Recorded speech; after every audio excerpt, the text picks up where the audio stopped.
जय हिंद दोस्तों, विद्या study classes पर आप सभी का स्वागत है। आज के वीडियो में हम संख्या पद्धति के महत्वपूर्ण परिभाषाओं को पढ़ेंगे। आप कक्षा 8 में गए हैं या कक्षा 9 में गए हैं या कक्षा 10 में गए हैं तो ये परिभाषाओं को आप ज़रूर एक बार पढ़ लीजिए, ठीक ना। तब आप लोगों को जो है परिमेय संख्या क्या होती है ये सब चीज़ें जानकारी हो जाएगी, ठीक ना। तो यहाँ पास हम लोग पहला नंबर परिभाषा समझते हैं। क्या कह रहा है? सम संख्या। सम संख्या क्या होती है? देखिए, बहुत ही आसान परिभाषा है।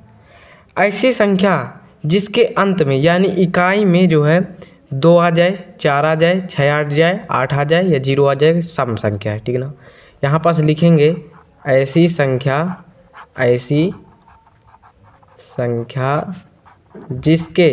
जिसका इकाई का अंक 0 हो, 2 हो, 4 हो, 6 हो, 8 हो तो वह सम संख्या होगी, ठीक ना। एग्जाम्पल की बात करें तो जैसे कि 24 है, यहाँ पास ये इकाई है, यहाँ ये देखिए इकाई में जो है 4 आया, या ये देखिए 4 आया ना, अर्थात ये क्या है? ये सम संख्या है। जैसे कि आ जाए आपका 50 में यहाँ पास इकाई का अंक 0 है, यहाँ पास देख सकते हैं 0 है, यानी कि ये भी क्या है? सम संख्या है। समझ गए ना। अब यहाँ पास आपका आ जाता है दूसरा नंबर फार्मूला विषम संख्या। विषम संख्या की क्या परिभाषा देंगे? ऐसी संख्या जिसके जो है इकाई का अंक 1 हो, 3 हो, 5 हो और 7 हो या 9 हो तो क्या होता है? विषम संख्या होता है। यहाँ पर सबसे पहले हम लोग फार्मूला को लिख देते हैं, ठीक ना, फिर हम आपको समझाते हैं। ऐसी संख्या जिसका इकाई का अंक 1, 5 या 3 या 7 या 9 हो तो वह संख्या विषम संख्या होती है, विषम होगी, ठीक ना। यहाँ पास हम लोग एग्जाम्पल की बात करें तो एग्जाम्पल क्या है? यहाँ पर जैसे कि यहाँ पास आ जाता है 35, तो यहाँ पास आप देख सकते हैं इकाई का अंक क्या है? 5 है, यानी कि 5 क्या है? ये यहाँ पास आप देख सकते हैं 1 हो, 5 हो, 3 हो, 7 हो या 9 हो तो विषम संख्या होती है, यानी 5 है तो यानी विषम संख्या है। जैसे आ जाए 41 यहाँ पास 1 है, ये देखिए यहाँ पास इकाई के अंक में 1 है, अर्थात ये क्या है? यह एक विषम संख्या है। समझ गए ना सम विषम संख्या। अब यहाँ पास हम लोग समझते हैं भाज्य संख्या।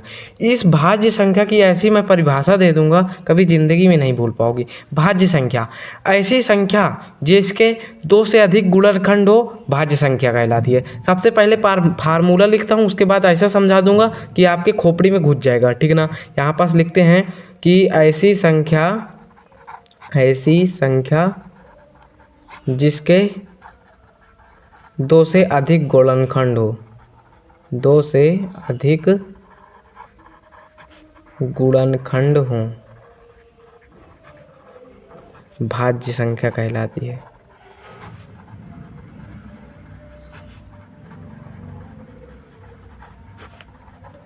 अब जैसे कि यहाँ पास उदाहरण की बात करें, यहाँ पास उदाहरण अगर हम लोग देखें तो जैसे कि यहाँ पास आपका आ जाता है 10, तो 10 का गुणनखंड करेंगे, यानी कि 10 किस किस संख्या से कटेगा? 1 से कटेगा, 2 से कटेगा, ठीक ना, और किससे कटेगा? 5 से कटेगा और 10 खुद से कटेगा।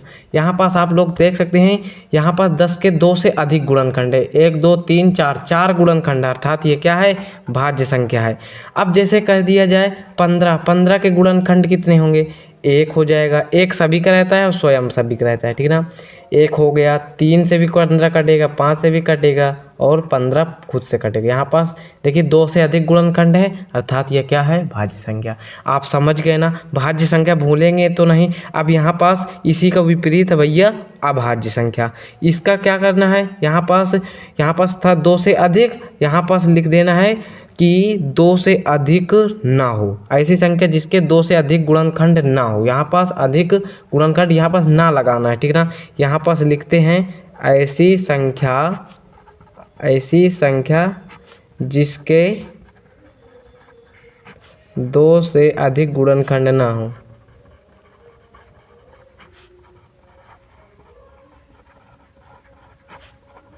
ना हो, क्या कहलाती है? अभाज्य संख्या कहलाती है। एग्जाम्पल की बात करें तो जैसे कि यहाँ पास 5 है, 5 किस किस संख्या से कटेगी? आप जानते हैं 5 1 से कटेगी और 5 स्वयं से कटेगी। यहाँ पास देख सकते हैं, यहाँ पास 2 गुणनखंड है, 2 से अधिक गुणनखंड है ही नहीं, ठीक ना। अब आप लोग बोल दो भैया सर जी यहाँ पास 0 भी तो हो सकता है, तो ना बच्चा ना, 0 जो है गुणनखंड नहीं होगा, ठीक ना। यहाँ पास जैसे कि अब आपका आ जाता है 7, 7 किससे कटेगा? 7 स्वयं से कटेगा, 1 से कटेगा, 1 का भाग 7 में देंगे तो 7 बार में जाएगा, और 7 स्वयं से कटेगा। अब जैसे यहाँ पास दे दें हम लोग 41, 41 किससे कटेगा? 41 1 से कटेगा और 41 स्वयं से कटेगा। समझ गए ना? ये क्या है? अभाज्य संख्या, यानी कि इसके 2 से अधिक गुणनखंड नहीं होते हैं, इसके सिर्फ 2 ही गुणनखंड होते हैं। समझ गए ना ये भी परिभाषा? अब यहाँ पास हम लोग समझते हैं परिमेय संख्या। परिमेय संख्या क्या होती है? देखिए, परिमेय संख्या क्या होती है?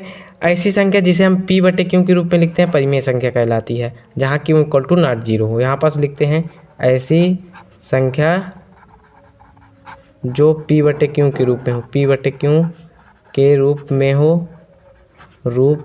हो, क्यों के स्थान पर 0 ना हो। एग्जाम्पल की बात करें, यहाँ पास एग्जाम्पल की बात करें तो जैसे कि 3/2 क्या परिमेय संख्या? हाँ है। देखिए ये देखिए p/q यानी अंश बटे हर के रूप में है। यहाँ पास ये नीचे जो है 0 नहीं होना चाहिए, ठीक ना। जैसे कि एक और दे देते हैं, यहाँ पास 4/5, ये भी परिमेय संख्या। अगर कह दिया जाए 0 परिमेय संख्या है, हाँ है, क्योंकि 0/1 हो जाएगा। यहाँ पर देखिए क्यों के स्थान पर ये है p, ये है क्यों के स्थान पर 0 नहीं होना चाहिए। अगर कह दिया जाए 1/0 परिमेय संख्या है, ना भैया ना, क्योंकि यहाँ पास ये p है और ये है क्यों, और हमारे प्रश्न में कह रहा है क्यों के स्थान पर 0 ना हो, तो यहाँ पास क्यों के स्थान पर 0, अर्थात यह क्या है? परिमेय संख्या नहीं है, ठीक ना। समझ गए ना परिमेय संख्या की परिभाषा? अब यहाँ पास हम लोग समझते हैं अपरिमेय संख्या। अपरिमेय संख्या क्या होती है? ऐसी, इसका विपरीत ऐसी संख्या जो p/q के रूप में ना हो, ठीक है ना। यहाँ पास लिखेंगे ऐसी संख्या जो p/q के रूप में ना लिखा जा सके, क्या कहलाती है? अपरिमेय संख्या कहलाती है। एग्जाम्पल हो जाता है जैसे कि अंडर रूट के अंदर कोई भी अभाज्य संख्या है, जैसे कि 3 है, अंडर रूट के अंदर 5 है, पाई का मान है, ये क्या है? अपरिमेय संख्या, क्योंकि इनका मान बढ़ता ही चला जाएगा। इनको आप लोग p/q के रूप में नहीं लिख सकते, ठीक है ना। अंडर रूट 3 जब इसको सॉल्व करेंगे ना, दशमलव के बाद आता ही जाएगा, शेषफल कभी आता ही नहीं है, ठीक है ना। ये क्या है? अपरिमेय संख्या है। अब यहाँ पास आप लोग समझिए वास्तविक संख्या क्या होती है। वास्तविक संख्या एकदम आसान परिभाषा है। देखिए जैसे कि जितनी भी परिमेय संख्या होती हैं, जितनी भी अपरिमेय संख्या होती है, यानी कि ये दोनों को मिलाकर जितनी भी संख्या होती है सभी वास्तविक संख्या होती हैं। मैं आपसे बोल दूं भैया 5 क्या वास्तविक संख्या है? हाँ है। -3 वास्तविक संख्या है? हाँ है। अंडर रूट 3 वास्तविक संख्या है? हाँ है, ठीक ना। यानी कि वास्तविक संख्या में परिमेय संख्याएं भी आती हैं, अपरिमेय भी संख्याएं भी आती हैं। यहाँ पास फार्मूला लगा देंगे, क्या लिख देंगे कि वास्तविक संख्याओं में परिमेय और अपरिमेय दोनों संख्याएं आती है। परिमेय और अपरिमेय दोनों संख्याएं आती हैं,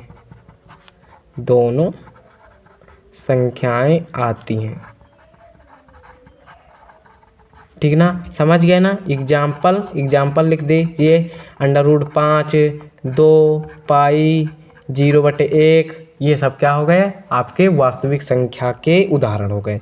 समझ गए ना। ये प्रश्न बहुत ही अच्छा प्रश्न था।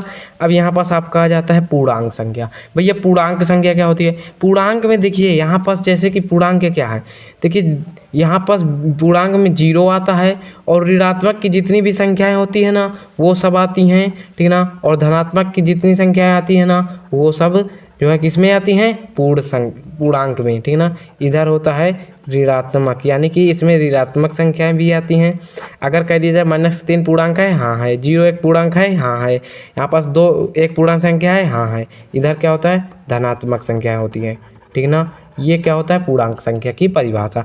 अब भैया आपका आ जाता है पूर्ण संख्या। पूर्ण संख्या क्या होती है भैया, पूर्णांक में जितनी भी ऋणात्मक संख्या है ना, इन्हें बंद कर लीजिए, मूंद लीजिए, ठीक ना, इनको छुपा दीजिए। जितनी संख्याएं बचेंगी सब आपकी क्या हो जाएंगी, धनात्मक। जो भी संख्या होंगी वो सब पूर्ण संख्या होंगी।